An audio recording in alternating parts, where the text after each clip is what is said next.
Payot Libraire et l'Hebdo vous présentent Marque-Page.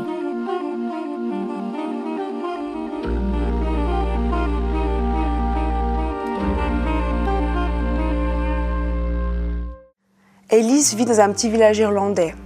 On est dans les années 50, il n'y a pas de travail. Un prêtre irlandais va lui proposer de partir aux États-Unis. Elle accepte à contre-cœur.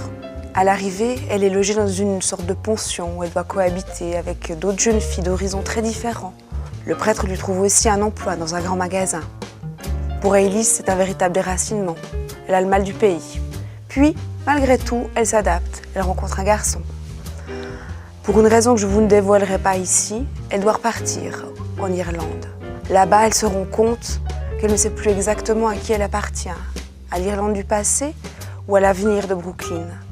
Là, elle va devoir faire un choix crucial.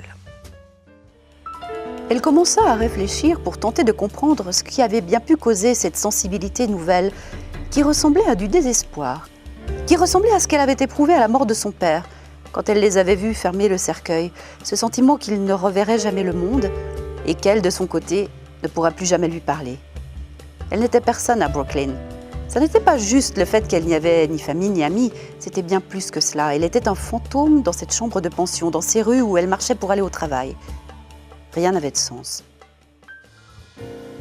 C'est un roman qui parle de choix de vie, de l'appartenance, de la séparation, mais aussi de la capacité à s'adapter. Toynbee peint par touche une galerie de personnages avec un sens du détail remarquable et une tension dramatique très subtile. C'est un véritable tableau que vous voyez apparaître à la lecture de ce récit. D'une écriture fine, c'est une période particulière, les années 50, avec ces nombreux changements de société qui est dépeint. C'est un roman délicat, poignant, très cinématographique, qui vous laissera des images fortes. Payot Libraire et l'Hebdo vous ont présenté Marque-Page.